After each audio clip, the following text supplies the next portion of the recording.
Hello there, and welcome to the Get French Football News preview show.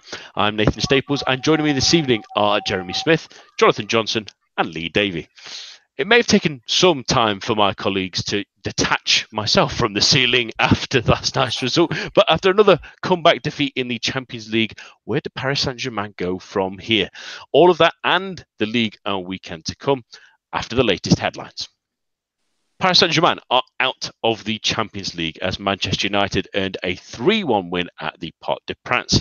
Romelu Lukaku's double and Marcus Rashford's late controversial penalty sees the English side through on away goals. However, Rennes have restored some league pride this evening as they beat Arsenal 3-1 in the first leg of their Europa League round of 16 tie at Roseanne Park. Alex Iwobi got the Lundres early away goal, but Socrates Papastopoulos saw red in the first half, and that helped the Brittany club to gain control as goals from Benjamin Bourigeaud, a Nacho Monreal own goal, and Ismaila Sarr gave them the advantage before heading to the Emirates next week. Earlier on Wednesday evening, there was Coupe de France action as well as Nantes booked their semi-final against Paris Saint-Germain after a 2-0 win over Vite. Gabriel Bachelier and Antoine Mance sealed the victory with the next set of ties heading in early April. Back on Tuesday, there was some Ligue 1 action as well as Montpellier beat Bordeaux 2-1. Paul Land got the away side in front against the run of play before Thomas Batic levelled things up, but Daniel Congre won it in the second half as Les Girondins hoped the imminent appointment of Paulo Sousa would change their fortunes. And that's all for now. But for all the latest in the world of French football, head on over to our website at www.getfootballnewsfrance.com and follow us on Twitter at GFFN. We start tonight by dissecting what has been a pretty crazy couple of hours for Paris Saint-Germain. Heading into that game on Wednesday night, John, there was all the hope, I think a lot of even people on this show really saying that it wasn't really any chance for Manchester United. But in the end, they got the result they needed. And much like Thomas Tuchel said, they didn't really have a great attack in any of the games, but somehow they've come up with a 3-1 win. And that's got to bite PSG really, really hard after the result they had 2 years ago against Barcelona as well. Yeah, absolutely. I mean, as somebody who's followed PSG now for years, has seen them reach the Champions League quarterfinals in the past, but then also seen them, capitulate and go out early doors. In some ways, this is worse than what we saw against Barcelona in the remontada. It's almost inexplicable, very difficult to explain how PSG contrived to do this. I mean, I was saying before the match that the only way that I really thought that United could perhaps get something out of the game would be to maybe keep PSG goalless until half-time, and then the nerves started setting in. But, to have nerves jangling around Parc des Princes after less than 2 minutes, that was, not what anybody who was going to the match last night would have expected. And, even Nasser Al-Khelaifi, the PSG chairman and CEO, said, once United got on the score sheet, those doubts started to creep in. If the doubts are starting to creep in after 2 minutes against, essentially almost a third string Manchester United side, you just have to wonder how deep this mental complex is rooted, because that's exactly what it is. It's become this ritual humiliation. And the longer it goes on, the less likely PSG are to be able to, get rid of this tag of bottlers that they, almost seem to put around their necks on a 12-monthly basis. And that's the thing about, especially the game on Wednesday, really focusing on that, Lee, that like we say, that Manchester United didn't really create an enormous amount, and there's somewhat a decent amount of controversy, especially in England, about the penalty, although it has been reported in other places that the handball's pretty common. I did say at the time to a friend that it was a very Italian, Spanish handball, really, that they sort of give for anything. But in terms of the other goals, though, really, both mental mistakes, really, Thilo Kehrer, and one you don't really expect from Buffon really to make that kind of mistake. And it's those simple individual errors that have really cost them. Yeah, very much so. I think it mirrored what happened in Barcelona 2 years ago. A very cagey opening, a very nervous opening. John was out in Barcelona that night, as I was. And I remember it was an early goal from Luis Suarez, I believe. Or was it an own goal? But it was one of the two anyway. But it went kind of downhill very, very quickly and very early on.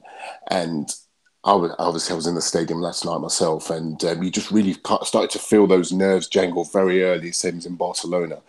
And at no point was I comfortable with how things were going. It was a really difficult night from start to finish, and unfortunately, this is happening far too often. Those same feelings keep coming back when you're standing on the terraces watching PSG in these knockout competitions. I almost likened it to a Ligue performance on a Champions League knockout night.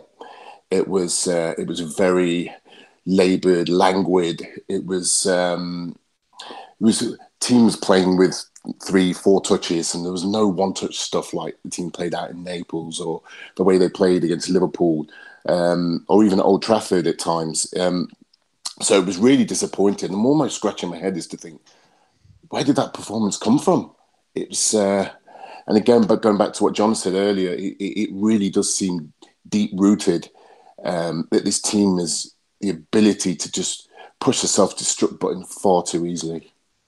And this is the thing as well, going back to sort of the first half, I suppose, Jez, is that in all essence that PSG were really on top. There was trouble clearly in the right-back position with Eric Bailly not really quite understanding the position. They were overloading him frequently, and they had plenty of chances. I mean, Bernat had one, Di Maria had a couple, so did Mbappe. I mean, it wasn't like this was sort of a restriction of loads of chances for PSG, like a monumental defensive performance that really, in a 9 times out of 10, you would have thought Paris Saint-Germain would have put this to bed. But last night, they just couldn't finish any of those chances they got.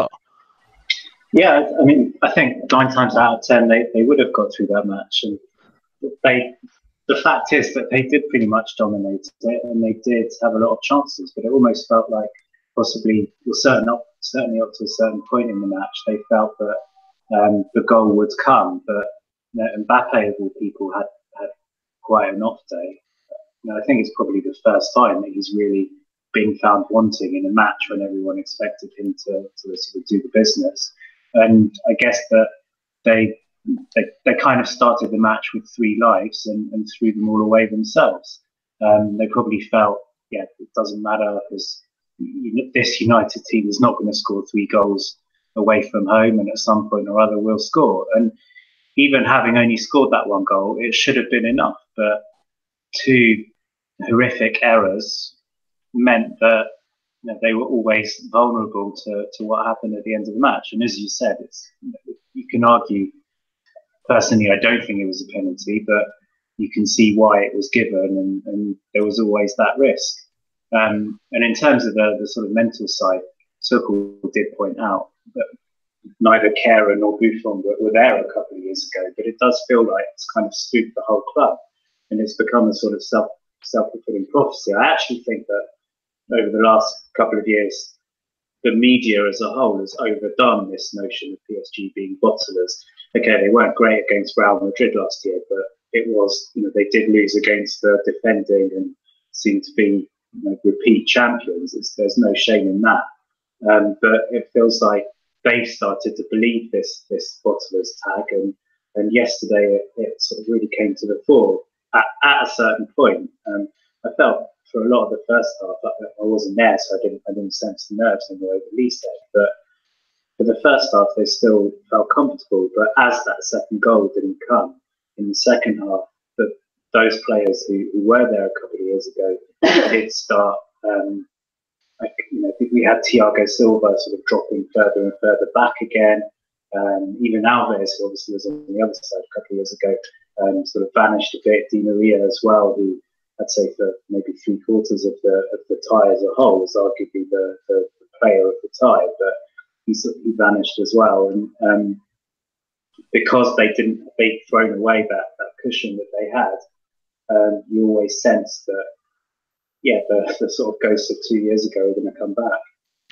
It's a bit bizarre to say it, but the period between United's first and second goal, it was actually a pretty impressive recovery from PSG in terms of the character they showed. Yeah, they were a bit wasteful and should have taken some of the chances that they enjoyed at that point.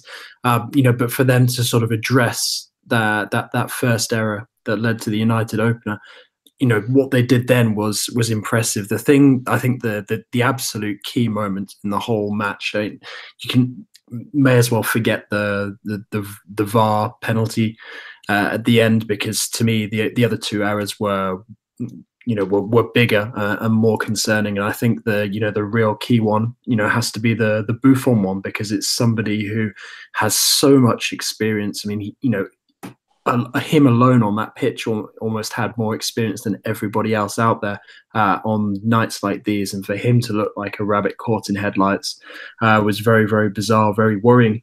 And you do have to wonder, just how true the reports were in the hours before the match that Alphonse Areola was actually going to be preferred to him, because in the time that Buffon has spent at PSG, I've never seen him look so unsure of himself, and it was very, very uncharacteristic. Yeah, the weather conditions weren't brilliant. It was very wet and slippy, but for him to look like that, either something happened in the build-up to the match, or it goes back to this mental complex thing. And for somebody like him to be overcome and consumed by this, that is a big concern, because you do have to wonder how PSG are going to stamp that out, moving forward, if somebody with Buffon's caliber of experience, can't handle it. Yeah, and it's I guess for everything. Sorry, I was going to say that I guess for everything that Buffon's achieved, the fact is he hasn't won the Champions League, and it probably means more to him than anyone else on the pitch there. And that's why I get a little bit annoyed with people just lazily saying, "Oh, it's because PSG players don't care." I think. And maybe it's a trite thing to say, but I think, if anything, Buffon possibly cares a little bit too much. Yeah, that's a fair point. I mean, one other thing that I would say, and an observation that I made, I stuck it out there on Twitter midway through the first half. It struck me as very odd, especially somebody who's so obsessed with tactics, the way that Tuchel is, that he stuck with a formation that was tailor-made for the away performance at Old Trafford when certain players weren't available. Some of those players were still unavailable at Parc des Princes, but some of them were back available. Yet PSG essentially went into it with, a formation that was built to playing away from home. Okay, still had plenty of possession, still created plenty of chances, but I just found it weird that Tuchel was persevering with Dani Alves as a makeshift right winger for 70 minutes. That Kjaer, when he was obviously so uncomfortable at right back, still wasn't taken off earlier. And Buffon, who was obviously shot to pieces. Tuchel didn't consider, pulling him off and perhaps putting Areola on. To me, it was very unlike Tuchel, and I'm not trying to lay all the blame at his door. It just felt very strange to me. Because Tuchel is a guy who's normally very, very reactive, and if he sees his team down and struggling, especially at like half time, he's not afraid to ring the changes earlier, and we've seen him even make first half substitutions, since he took over at PSG. So to me, it felt like something was very wrong quite early on. Yeah, especially when Solskjaer was able to make the substitution that they really needed. It did assist that Eric Bailly was pretty much injured, really, but it helped sort of settle the United down. And funny enough, Lee, especially in the first leg, a lot was made about the sort of centre midfield battle, because Verratti was back being fit, and obviously Marquinhos starting in midfield, and United having such good form with Pogba, Matic, and Herrera. Now, all three of those were missing in this one, and credit to Fred and to Scott McTominay, who were both excellent on the night. But at the same time, Marquinhos was a bit quiet. Verratti didn't quite control the game quite as he did at Old Trafford. Was it maybe a mistake in essence, for example, playing Marquinhos further back and giving someone like Paredes, who they bought in for this kind of game, a chance? Sure. I totally agree. This is something I touched on with a couple of friends who I stand with in the stadium. I think with Marquinhos, in the way he played in the first leg, it was designed to play against a player like, as a creative player like Paul Pogba, to try and stifle him. And obviously, he did a wonderful job of that at Old Trafford. But without Pogba there, without anyone really creating from the middle of the park from a United perspective, I didn't see the use for Marquinhos. For me, Verratti and Paredes would have certainly been good enough to have to have dealt with any threat that United would have posed from the midfield areas. And I would have preferred to have seen Marquinhos in the back four alongside Thiago Silva.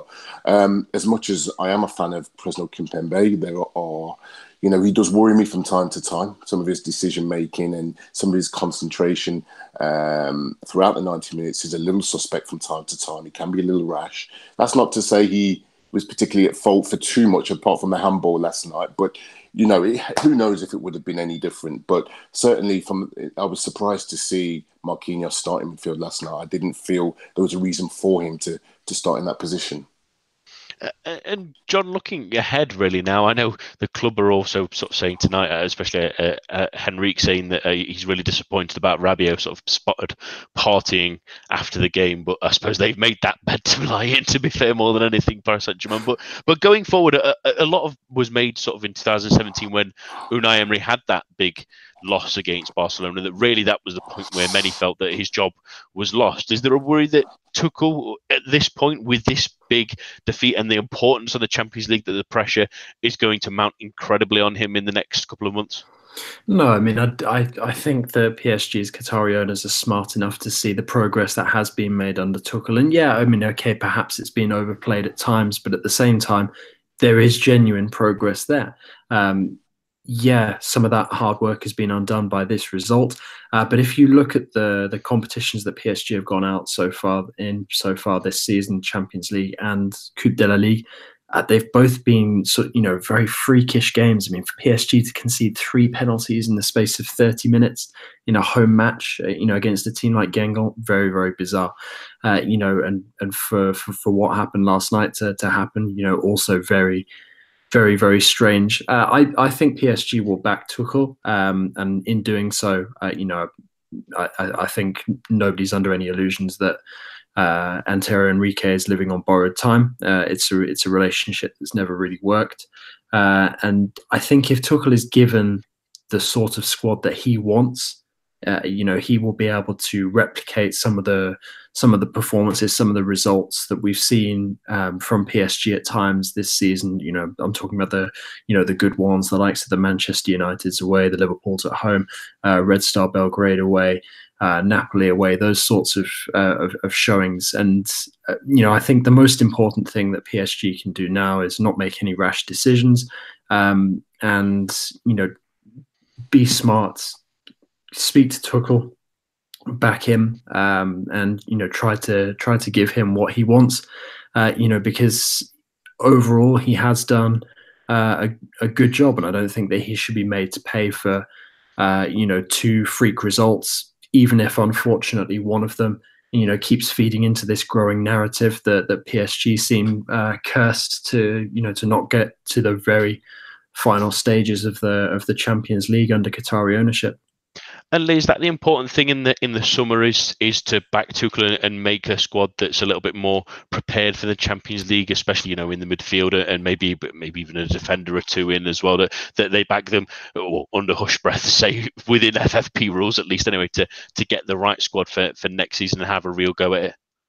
I think so, yeah. I think if we cast our minds back not too long ago, Nasser Al-Khelaifi actually called Thomas Tuchel the best coach in the world.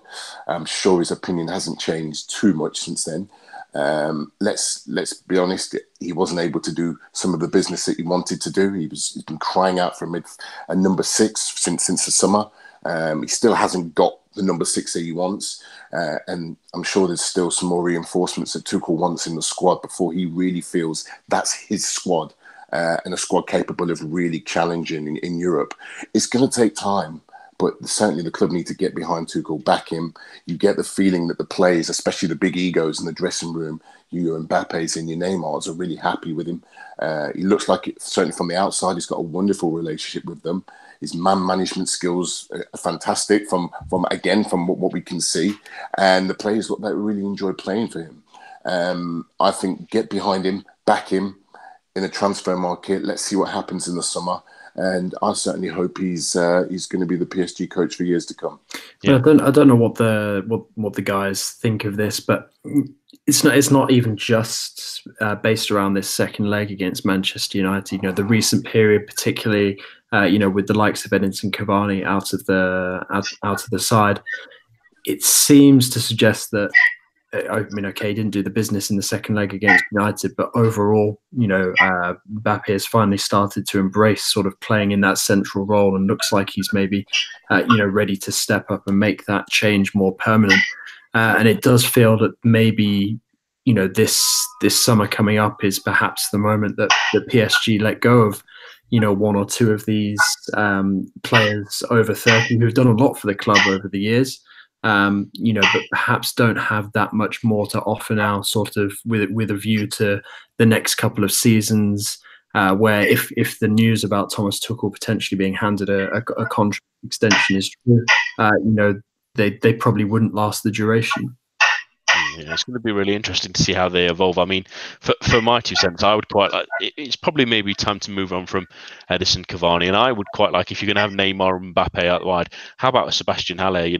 I would say the next gen Olivier Giroud, shall we say, to someone that links up nicely with attacking players. That'd be nice to see. But I know both you, John and Lee, have to go, but I'm going to remain on the high from United for quite a while, I think, on this one. But thanks again, gents, for joining us this evening, and we'll speak to you again soon. Thanks a lot for having me. Cheers. Thank you. Cheers. On to more positive news for Ligue 1 fans on this one, Jez, and it's Rennes' magnificent result tonight against Arsenal as they won 3-1. There was an early goal for Arsenal that put our backs up a little bit, but probably deserved double booking for Socrates, even though he wanted to protest it for as long as possible. But an excellent second half performance where they were gung-ho, they were scoring excellent goals, especially Sars was really nice. Borisio scored an excellent goal as well. A terrific result, and one that, with a 3-1 lead especially, is something really to take home when they go to the Emirates and give it a right go. Yeah, it's a similar-ish situation in that this is not at all a vintage Arsenal team. And unlike PSG yesterday, I think Rennes really took advantage of it. And they were helped by their pretty early sending off. Debatable whether it was a correct decision or not, but maybe Socrates a bit lucky not to receive a booking earlier, or a second booking earlier.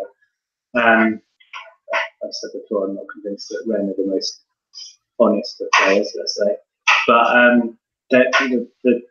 whatever was handed to them, they absolutely took advantage of it. And I'm not saying that Arsenal are a one-man team, but I think they're a completely different prospect at the moment with Lacazette playing. Aubameyang, on his day, can be clinical, but a lot of the time he's not. And I'm not sure that he brings enough apart from that. Whereas Lacazette, I really think was just grown into such a fantastic player. Could do a bit of everything. Helps out in defence, works hard, creates space for other players, sets goals up, scores goals. And I think Arsenal look a shadow of the team at the moment when he's not playing. And he's obviously going to be missing for the second leg as well. So had Arsenal kept it to 2-1, I would maybe still put them as favourites for the second leg. But Rennes will definitely be favourites for me now. I think there's a very good chance that they'll score again at the Emirates, and then Arsenal would need to score at least 3, and I can't see them doing that. Yeah, and this is the thing about, I think, especially about Arsenal's side of things. I know they might feel a bit scorned about the 2, but the first one, maybe he slips a little bit, Socrates, but he can definitely get out of the way. He sort of extends a leg to make sure he's in the way, really, of Hatem Ben Arfa. And the second one, it's minimal, but Sars is being pulled back, and he has no reason to go down at that moment because he would have been through otherwise. And on another day, that could have been even worse if there wasn't an extra defender there, really. So a booking was really the right thing to do. And it was just sort of silly play from him more than anything when he's already on a booking. But second half, they were really good, Ren. They had great width to them. Sarr continuously attacked Monreal, and he was bamboozled on more than one occasion. There was a couple of good cutbacks that Sarr did. He obviously earned his goal with a header for the third, which was a lovely finish. And why he went unmarked, I mean, Ramsey had to run the whole length of the past Guendouzi to get even attempt to try and stop him, and it showed exactly the sort of lack of fight that Arsenal had, but a lot of poor positional decisions. They decided to stick Mkhitaryan as the default right back instead of maybe bringing on Ashley Maitland-Niles. I didn't quite get that decision. They brought off Aubameyang quite early, so they almost didn't have a striker for I would say about 20 minutes of the second half. It didn't make much sense to not have any kind of focal point because it just invited the pressure more than anything. And Rennes will be delighted. I know already we asked Richie if he wanted to be on the show to chat about it, but he's a little bit more merry than he maybe planned to have been. So he's enjoying himself, and well deserved as well, because they were excellent. And one thing, Jez, that you can guarantee, at least in these European games for French teams that are a little bit lower down the spectrum, shall we say, in PSG, although they did create a nice atmosphere last night, especially in the ultra zone there, but it was absolutely booming in Roseland Park, and that's it would de facto way of why they an extra extension of why they probably played so well. Yeah, I think it always helps if you've got a good crowd behind you, and there's a sort of misconception that crowds aren't great with French clubs or in the French league. I just think that's a complete misconception. I think it's true in terms of away fans and travelling support, but most places that you go, you get a really good home atmosphere.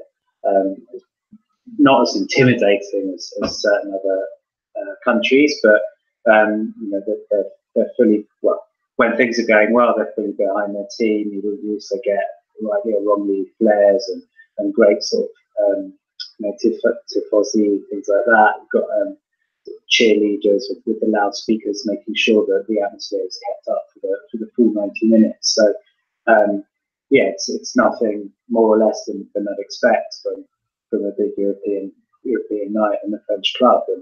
And hopefully that's another thing that the rest of the world or the rest of Europe or whoever's watching it away from France will come to realise about the French league. And another thing that's maybe been a little bit too sort of underestimated or undervalued in recent years.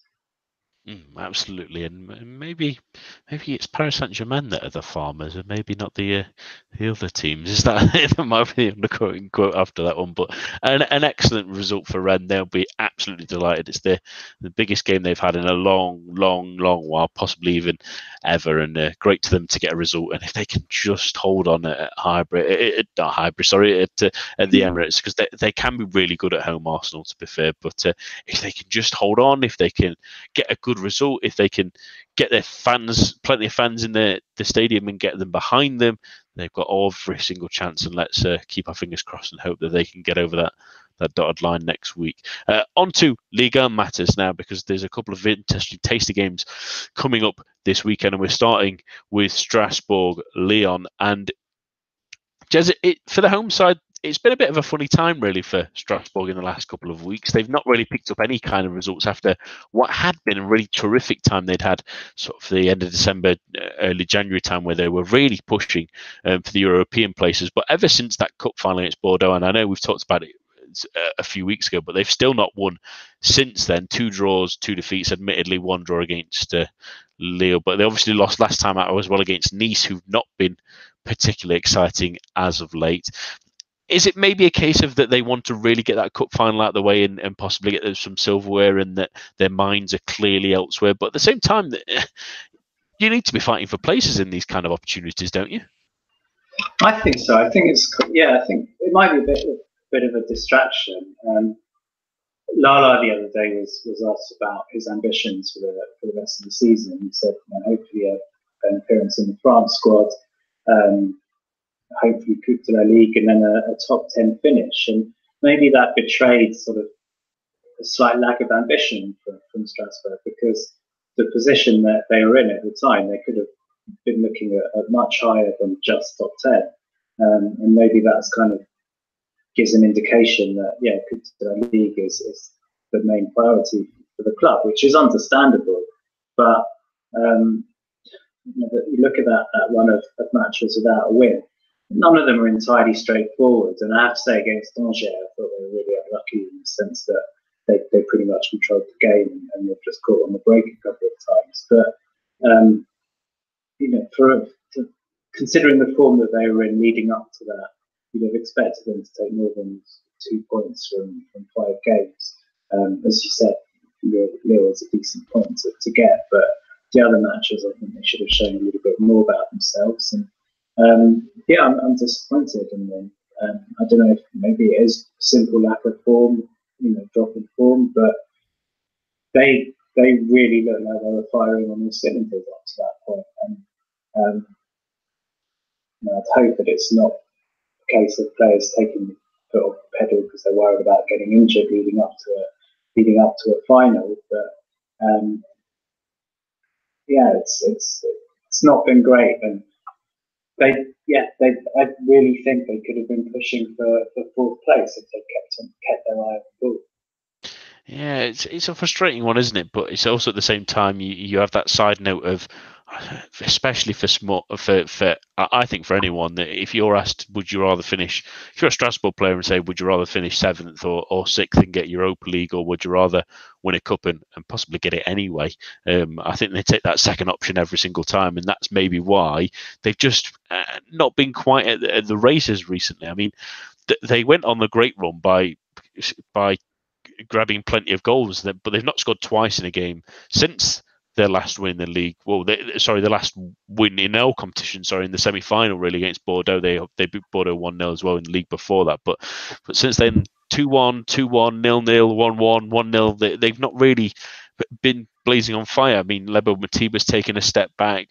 Thomason's not really quite had the edge that he had. They've not quite got anything out of a joke after what looked like a good bit of form for him as well when he was in the squad. So it just feels like they're maybe missing half a step more than anything, and the fact that they just need maybe one match to go their way. But at the same time, because that it's the Coupe de Ligue final and that's played sort of the end of March, they've got plenty of time after that to recover. Really, they get that result in the bag, and then they've got plenty of games after that.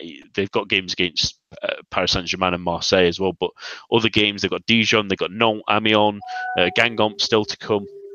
So they've got winnable games certainly after that cup match, and there's no questioning at all that at least Lala's prediction of 10th, which would still be really good for what we expected of them at the start of the season and what they'd shown last season. They'd be very positive, but like you say, Jess, it's just a little bit frustrating that they could have been a little bit higher, but they might be in for a difficult time. Well, it's an interesting one, really, for Lyon. I would say in this one, because they were much better than they were against Monaco, against Toulouse. They were very dangerous. They could have probably got a couple more, but we all know Toulouse's plight at the moment. But it was great to see all the strikers get on the score sheet, and Dembele get a couple as well. For him, give them a bit of confidence. But the problem with this game away to Strasbourg, who can be a tricky customer, especially at their own ground, is that on the horizon behind them is that game against Barcelona at Camp Nou, where they can really create some history, really, more than anything. And that's, again, very similar to Strasbourg, focusing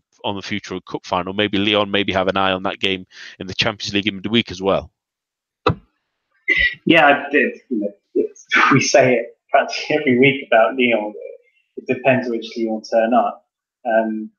Until that Monaco result, they'd had a good run. But another way of looking at it is that they haven't won away from home since early February, and that was against Guingamp in the cup, at the bottom of the table.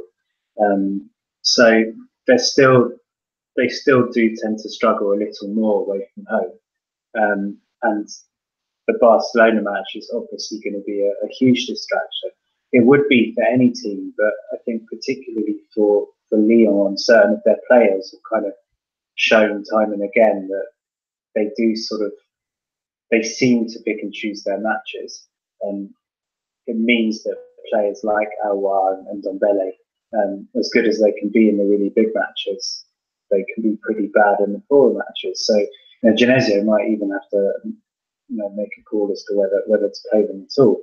But of all the teams that you probably want to be playing just before a big European match, it would probably be Lyon, because they're definitely the type that you'd expect to kind of take their foot off the gas, and I guess everything that I said about Strasbourg leading up to the final, you could say about Lyon leading up to the Barcelona match. Whatever the reason, Genesio and the powers that be at Lyon seem to struggle to ensure that the players are switched on for more than sort of 2 or 3 matches at a time. And so it sounds ridiculous, but a great win against Toulouse and then the Barcelona match coming up is almost it almost sort of leads you to think this is a nailed on Strasbourg win, because you've got the sort of arrogance that you sometimes see from certain players after a big win, and the sort of taking it easy that you sometimes see from them before a big match. And it's going to a tricky place, however bad Strasbourg's form or shaky Strasbourg's form has been in recent weeks. Going to the Rennes is still not an easy place to go. And you know that on their day they can still play good football, and they've already beaten Lyon in the Cup at Lyon earlier in the season in the Coupe de la Ligue. So all things considered, for me, Strasbourg are definitely favourites for this one. Well, that leads me nicely into the next question for you then, Jez, and that's our predictions. I'm assuming you're going for a Strasbourg win. Yeah, I don't know why. I know why I said it just now, but I feel that it's going to be a pretty straightforward for them. I think maybe a 2-0. I'm going to go for a 1-1 draw. I think I agree with you that Lyon tend to play down sometimes, and with their focus elsewhere, with their thinking that that Strasbourg maybe are in a bit of a dour bit of form, so they maybe don't have to try as hard. That it just sounds like one where Strasbourg score in the first half, Lyon score in the second half, and they both go away with a point.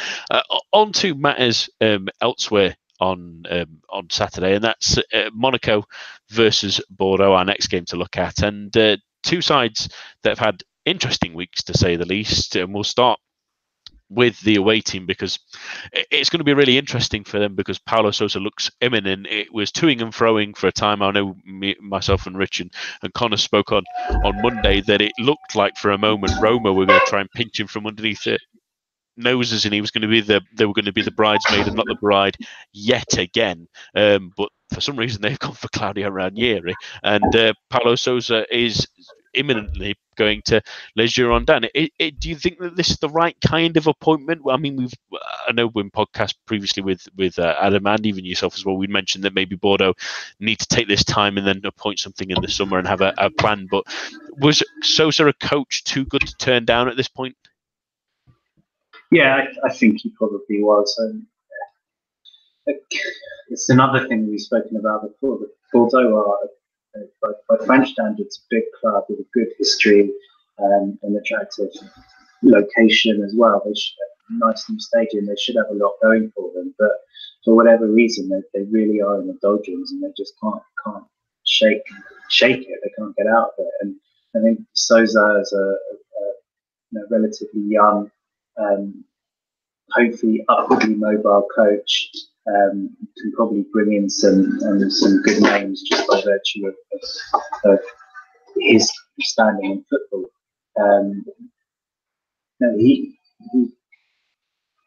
I think he has been looked at by other clubs as well. I think probably it is as good as Bordeaux can get right now, and I think they probably would have been silly to turn it down. And certainly the Ricardo experiment didn't work at all. And maybe you could look at Sousa as a sort of almost a direct contrast to that. Rather than going for someone that's supposedly tried and tested and experienced and knows the league out very well. It did feel even at the time that it was a real backward step. And this one, I just think is maybe a little bit more forward looking, and it could go wrong, you never know, but everything else that they've tried in recent years has gone pretty badly as well. So yeah, why not? I think it's quite an exciting appointment, and certainly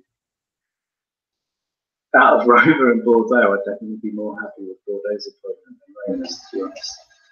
Yeah, it seems like a strange one, doesn't it? I mean, I don't know if Roma's interest now makes it look like it's a good appointment or a bad appointment, really. Whether it's questioning their judgment more than anything. But at the same time, I agree with you. It's clear that Bordeaux think that Sosa's a good coach, and he did have some good times at Fiorentina. He had a couple of good moments. A lot of English fans will remember in the Championship briefly, although there's some not so great spells, especially at Leicester as well. But he's been in places and won things. I mean, it's not necessarily, many people say, the most difficult things to win things at Basel, who were on a sort of 18-year winning streak, and Maccabi Tel Aviv as well. No, sorry, Maccabi Haifa as well. Relatively basic leagues, let's say. That I'm trying not to discredit them too much, because especially Basel could be real powerhouses in Europe as well, and he got a couple of good results for them there as well. So it's not to say that I don't think he's got talent, but he's just never shown it on a consistent enough basis for me to be linked with something like the Roma job, especially. But at the same time, it's dependent on if Bordeaux think he's got the big picture vision we'd mentioned a few weeks ago that they maybe need to look at, and how they want to play and how they want to evolve as a club and the rest of it. Because I watched them on Tuesday night, and there's still talent there. I mean, Jan Karamo's on loan, but he was inventive, even though his attitude does come into question, and they looked much better with someone like Nicolas de Préville in there. And I know it sounds like me fanboying again more than anything, but someone with a bit of endeavour up front just change the dynamic a little bit. You know, Karamo can be a little bit in and out of games. Jimmy Brion looked a little bit disinterested at times, and just having someone that's just willing to do some running and trying some different stuff, it makes a real difference. So that's the thing. Ricardo is never the most exciting footballer. I'm not sure he's ever the most exciting coach either. And it just seemed like he fitted too well into the kind of Bordeaux that we've been seeing in recent years. And I think they really need to change tack.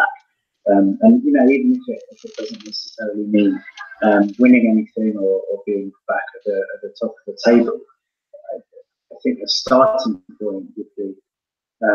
You look at that new stadium, and maybe they were wrong to have so many white seats there, but you can see week in, week out that it's only ever half full, and at least just bring the fans back and give them something enjoyable to watch, even if they're not going, they're only win one match and two, one match and three, whatever it is, just something to get excited about.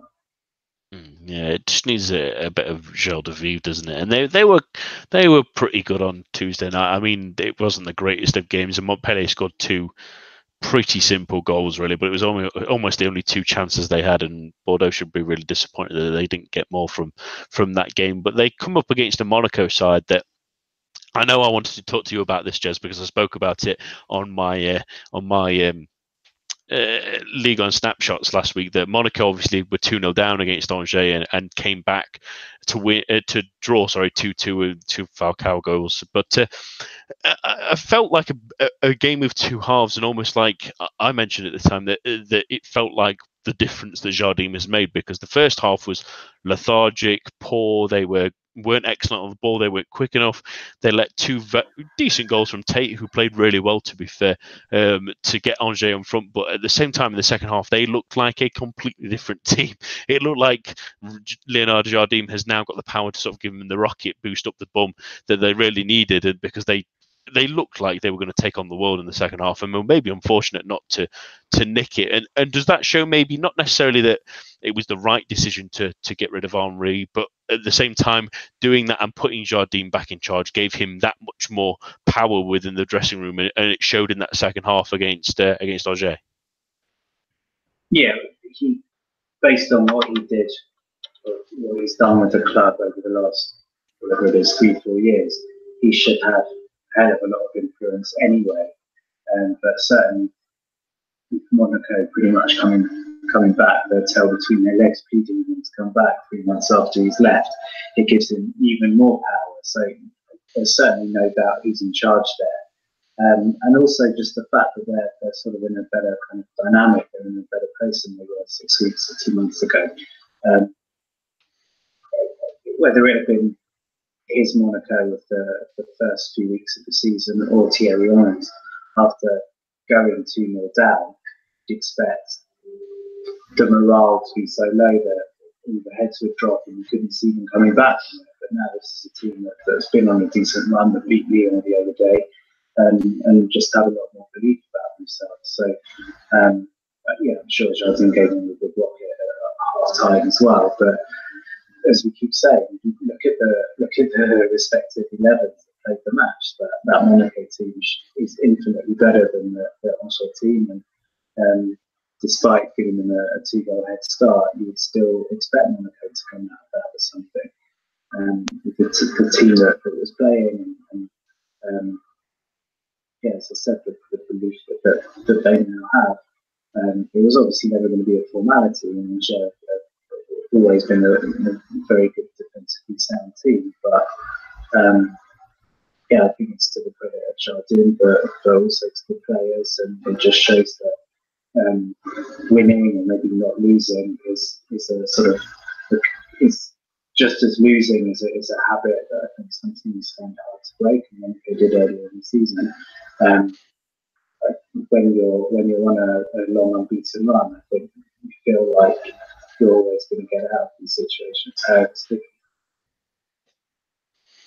Yeah, and at the same time, it was nice to see Falcao score some goals and get back into form. I think Golovin looks much better, as does Martins, but there is a real concern for how far backwards Calamil Glick's been in the last couple of months. Really, it seems too easy to get past him. I know the second goal especially was at least laying some blame at his door, because he sort of lost the ball and couldn't quite get into Tate either, and it seems a little bit too easy now. He was such a brick wall last year, especially the year before, really, but this season it's just people are getting around him, and I don't know if it's tactically or whether they can try and make a move to have someone next to him that suits his style better, maybe to maybe allow him to sit back a little bit further, or have someone in front of him so he's not as exposed, a better defensive midfielder maybe. But he really looked poor in that game, and that was why Angers really got themselves in front and had a couple of half decent chances in the second half as well. Was mainly down to the Polish international, unfortunately. Let's get predictions again then. Jez, what do you think the score will be in this one? I think I'm going to go with the same score. I think comfortable 2-0 for Monaco. Yeah, I completely agree. I'm going for a 2-0 as well, to be fair. Bordeaux, again, the Tuesday game was they looked better, but they just can't seem to score goals at the moment. I don't know what they need to try and do, whether it's play Christensen up front and play players around him, or just give Madger a chance for the rest of the season, because they're not really going anywhere. But Briand either looks past it or disinterested, one of the two, really, unfortunately, and it's sort of dragging the rest of the attack down more than I think, because it's slowing down the way they play. On to our final game this week, because we've had a nice long chat about Paris Saint-Germain, and that's on Sunday, and we're going to be treated to Saint-Etienne versus Lille. And on the home side first, Jez, Saint-Etienne have sort of taken their foot off the gas a little bit in the last couple of weeks, and that's mainly because of results more than anything. And unfortunately, they were sacrificed to the great selfie of Mario Balotelli against Marseille last weekend. It's been a bit indifferent since that Lyon result that we mentioned was the sort of potential springboard or potentially cut them loose. I mean, you look at the results after that in Ligue, and it's draw, loss, win, loss, win, loss. It's been really indifferent for them, and it's not going to get any easier against the Lille side that can really punish teams that are looking for a win and are playing attacking football. Yeah, it feels that last minute Lyon loss really hit them hard, and I guess similarly to Strasbourg, the matches they've had since have not been the most difficult on paper. Dijon one in the cup was a good shot. The Rennes one, I think, was a misnomer. You look at it, 3-0, you can comfortably win for Rennes, but I think it's hitting extremely hardly done by the referee in that match, and they're not. They've just done the same team that were playing such fair before that match, and they kept it tight against PSG. Maybe a bit unlucky there, but the worrying thing against Marseille was that they didn't even really seem to be showing much fight. Once Marseille built their lead, it never looked in any kind of danger at all, and that's the concern. But they do have a reasonable run of matches coming up after this, so this is a good opportunity to sort of go into those matches with a sort of positive mindset. And And Lille's form has been, they've been getting the results, but their form, I think, has been a little bit more jumpy in recent weeks. So I think, hopefully, you mentioned it about Rennes in Europe earlier, hopefully the Geoffrey Guichard fans can really sort of build an intimidating atmosphere, and I think that's a great incentive for Saint-Etienne to sort of set themselves up for a good run leading into the season. Yeah, and it's a funny time for them, really. Like they've been really indifferent, and like you say, that Marseille game, as soon as they went ahead through Balotelli, they really struggled to try and create much. I know Khazri did little bits here and there. He tried to sort of will them into something, but they didn't really create anything really in the end, anything of real note. I can't really remember them having any kind of big chance really to get themselves back into the game, but you worry about them a little bit. They brought Loic Perrin off just after half time for a striker, which he was really poor. He was at fault for the second goal, especially. They're giving away the penalty, gave the ball away, and then was at fault for the handball as well. Really, it's sort of double-barreled one. He was also the one overpowered by Balotelli for the goal as well for the first one. It was a bit of a shocker from the Saint-Etienne captain, who has been terrific for a long time, but it just feels like maybe he's lost that step and lost a little bit, and that's made such a dramatic difference. Really, hopefully, he can sort of rebound from it, but he's not had the greatest of 2019s anyway. And it felt like he felt like for a little while that he's maybe slowly having age catch up to him, and it's a shame because he can be a real fantastic defender. And you never know if this Hilton was excellent on Tuesday, and he continues to defy the age gene. So maybe Loic Perrin can give him a ring and ask him for the formula more than anything. But you mentioned Glick earlier. I think maybe Thiago Silva was alluded to without being mentioned by name earlier on. But we could conceivably see through the way Ligue and centre backs basically leaving and certainly taking more of the back seat next season, which happens in cycles. But that's a sort of hefty amount of talent there that are looking a little bit past it. What they should do, Jez, is they should do the classic off-season basketball thing of getting a few players together, and they should definitely get Hilton with him and get some advice from him and how he's continued to be an excellent defender heading into 41, maybe, and without having the pace of a snail. I think he'd even admit that more than anything, and maybe getting some advice for him of how to extend their careers, because they're all excellent defenders with great brains. They're just, I don't know, age catches up to some of them, but find out the secret from the Brazilian, because he's still a sensational footballer. But on to much younger footballers really in Lille, and they got the result they wanted at the weekend against Dijon, but it came sort of after a war of attrition more than anything, because they managed to get the goal eventually, and it ended up being an own goal for Latour anyway against Dijon. But last couple of weeks, at sort of end of February, but after that 4-0 win against Nice, where we said that was a real statement from them after beating Marseille the week before, they absolutely trounced a Nice side that were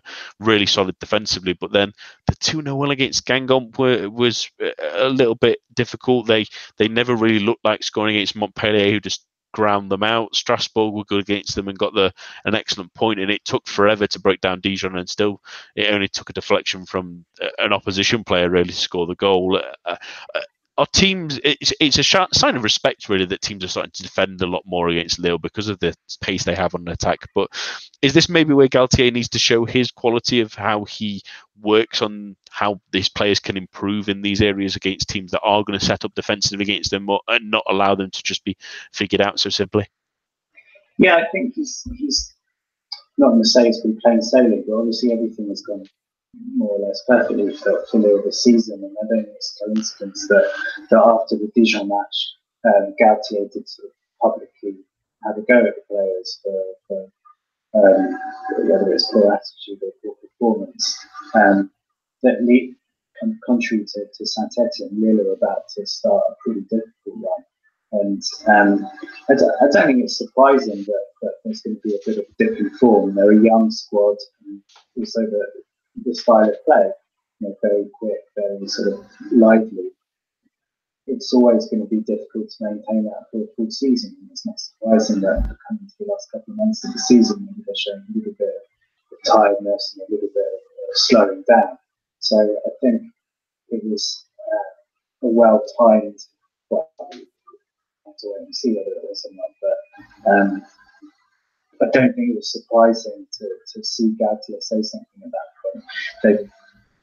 They're still unbeaten in 4 matches, but as you said, they haven't been particularly impressive during that time. But with a couple of wins they've got, and both those wins are against the bottom 2 teams. So the next few weeks are going to be a real test. And I guess in the same way that I said that Saint-Etienne would look at this match as hopefully being the start of a good run for them and some very winnable matches. I guess in the same way, we'll need to go into their next set of matches with. It sounds a weird thing to say, since they're second, but just making sure that their confidence remains at a sort of high point, because any wavering of confidence and wavering of form, they could be punished in 2 or 3 matches coming up. Whereas they've been fortunate that the teams behind them are constantly stumbling. Coming through those matches, it may be a hell of a lot tighter than going into the last couple of weeks of the season. Yeah, absolutely. It'd be interesting to see how they develop, because I mean, this is the next 6 games are more games that at least a few of them are going to be games where they can play the style they want to play. They've got Saint-Etienne obviously away this week, and you expect Ligue to be attacking at home, and against Monaco you expect them to probably come at them a little bit more, which gives them the space to play. In Paris Saint-Germain in a couple of weeks they'll get that chance, but these games against Nantes and Rennes that they've got coming up, where they will sit a little bit further back, where they will sort of dig in and try not to allow Lille to counter-attack or attack at speed, then they're the real test of how these players will improve. Can Nicolas Pepe do it in those areas? Because if he's going to a bigger team, he's going to face that more often.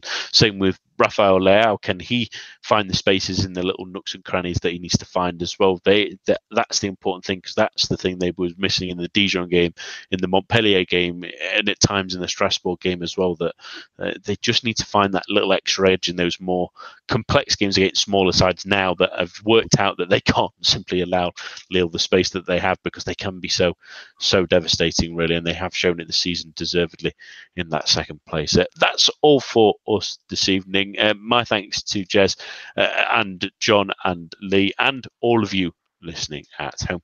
Do join us for the main show, which will be back on Monday, but for now, enjoy your weekend of football.